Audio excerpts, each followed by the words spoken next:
Carine mokonzi balobi na ye Ndakou c'est quoi?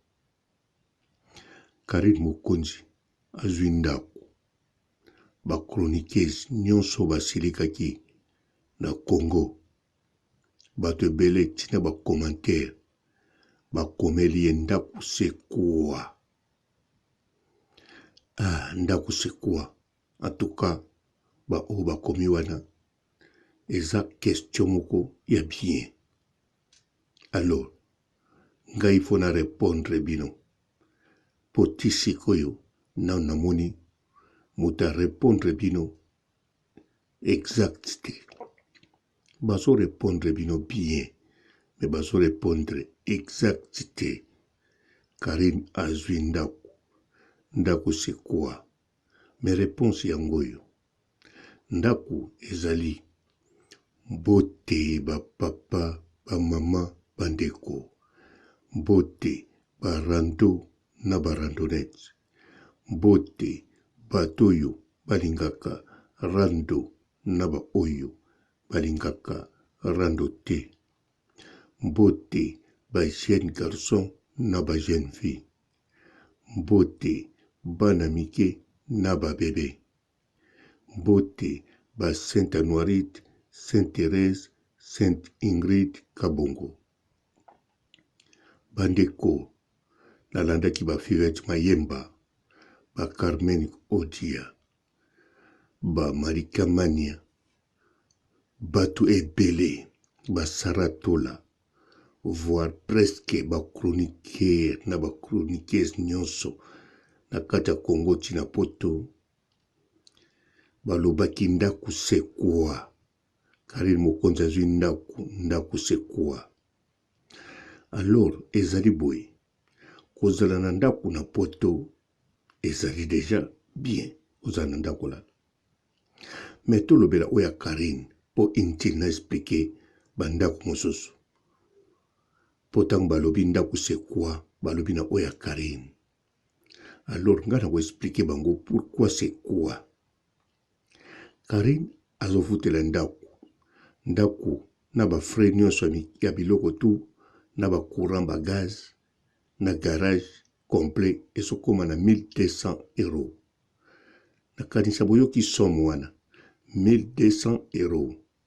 Na yebi ke bato bazali na Angola, bato bazali na Congo, balobi ba prix wana na Congo pesa na bandako bafutaka yango, na Angola pe bafutaka voir koleka prix wana. C'est vrai, na poto pezali voir koleka prix wana. Mais Ndakou c'est quoi? Na pesa bino exemple simple. Bomoni Carine mokonzi azosala direct na Ndakou ya Majaki. À part Ndakou ya Majaki asalaki direct na Ndakou ya ser na ye moko ope bazozala na ye. Ndakou wana Carine filmaki yango alobi bomoni Ndakou. Et puis Ndakou wana eleki ya Carine na MOUNENE, eleki ya Carine na ba chambre pe Carine filmaki yango. Alors bino soki botali Ndakou ya Carine boyebi déjà eza moke par rapport ya ser na ye oyo apresentaki biso. Ndakou c'est quoi?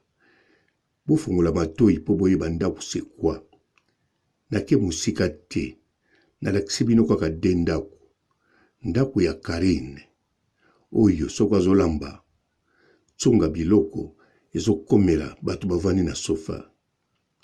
Oyo ya ser na ye soko azolamba tsonga biloko ekomaka na sofa te pamba te cuisine eza part. Alors Ndakou c'est quoi?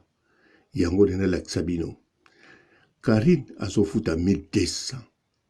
Mais ser ya Carine mokonzi na yebi prix afutaka te. Mais soki botuni ngai to botuni kaka ngai po mutu mosusu bokotuna zate à part l'état belge. Botuni ngai Carine mokonzi na ser na ye na nazofuta Ndakou cher. Na koyebisa bino na mokuse Carine mokonzi mutu azofuta Ndakou cher. Alors soki bolobi na nga na sens nini Ndakou ser na ye kitoko posé MOUNENE. madesu ntsonga na ngwe komaka te soki ozotala TV. Ya Carine mokonzi azolamba ozomona nzala ezobakisama yo neti olia kaka ozokokotala TV bien te. Kana webiso simple Carine mokonzi azofuta privé 1200 € sans aide sociale, sans loi ya Belge et protégé. Vous comprendre? Alors, baser na bino sikoyo, na lobi sera Carine te. Baser na bino, vie na bino, YHIA na bino, oyo, bazana Ndakou ya MOUNENE, koleka Carine mokonzi, elakisi te bafutaka cher koleka Carine mokonzi. Parce que, mingi, presque 90%, oyo, bazana mikanda, na nationalité, to mikanda, donc avazwa Ndakou, akoko luka ye moko, ou bien akoti ba papier, l'État a payé Ndakou. Akomo futa muke, elingolo baboy, soki Ndakou wana, pa l'État, ezo coûté 1100, ye azo futa 400, pour na bo comprendre muke. Pour na bo comprendre les sous boyeba, na la tsabino moi c'est le plus puissant, ye kutaza na mbongo, asomba mapango na Congo, Tabu Fatu. Tabu Fatu avandaka na Woluwe Saint-Lambert. Ndakou KITOKO ya MOUNENE. Alors, Carine mokonzi afutaka toujours cher koleka Tabu Fatu. Mais imaginez Tabu Fatu avandaka na quartier les plus calmes, les plus sécurisés, Ndakou KITOKO ya sika. Batu bavandaka libanda te batia makelele. Yo mokotali bisika Tabu Fatu azovanda, otali balabala, otali quartier, olobi ici c'est Mikili, oyo penza poto ya barua. Mais afutaka moins cher que Carine mokonzi. Alors Ndakou c'est quoi? Ndakou c'est quoi? Question wana botuni. Eza injirte, eza pe matumboli te. Ezali question kitoko na sepeli nango. Surtout na sepeli nango po bino nyonso obotuni bolingaki boyeba. Alors nga na yebisi bino. Ndakou bino bolingaki boloba eza na tina te na poto. Oui, boza na raison, Ndakou na poto eza na tina te, eza na facilité. Soko oza na mokanda, oza na nationalité, oza na mosala. L'État, ba service social, ba service à logement, eza wana pona kosunga yo olala. Ndakou ya MOUNENE kabambakata.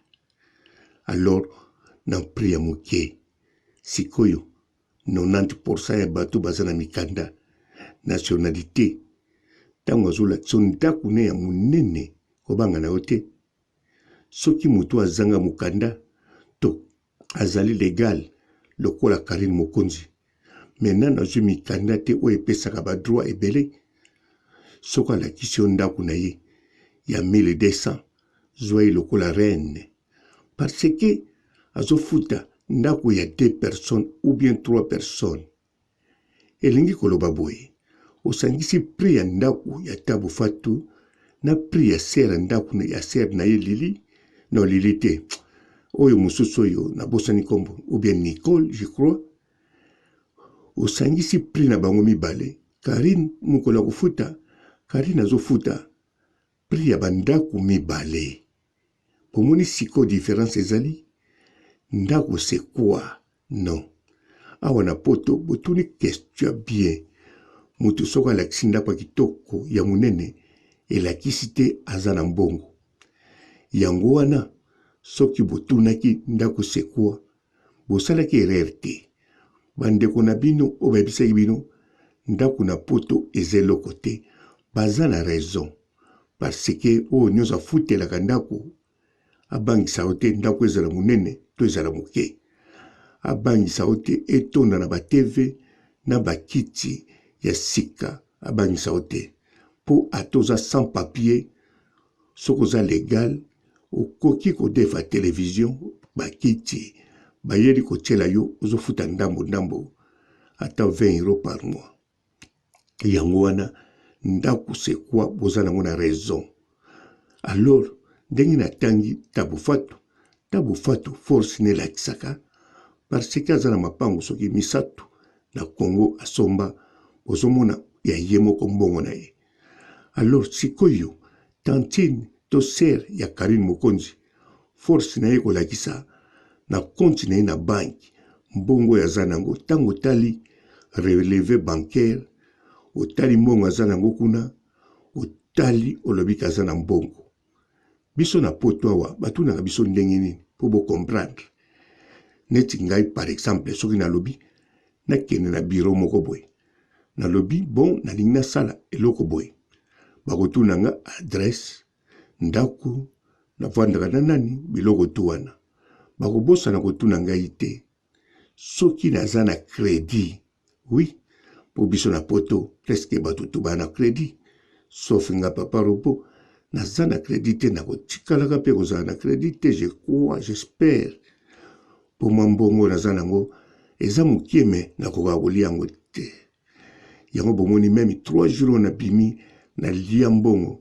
me nakoki kolia te ata mokeleke te ata 0,000000 kendeke kana ba 0 okoma 1 yango wana Carine Mokonzi tango botuni ye Ndakou c'est quoi bandeko boza na raison mais Carine Mokonzi asofuta Ndakou ya batu mibale to ya batu misatu to ya batu mitano po batu mosusu baza na Ndakou chambre salon bapese na leta afutaka 100 € bokondima te mais 100 € mosusu 2 chambres koleka ya Carine Mokonzi afutaka 100 € bokondima te mais afutaka 100 € etanke Ndakou eza na 1100 nyonso wana Ndakou c'est quoi eza vraie question.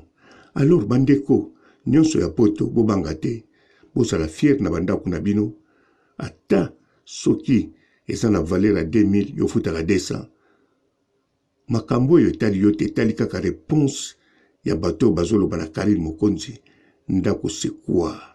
Alors nga papa robo na ke kolala na wapi na Ndakou c'est quoi bien sûr ya muke.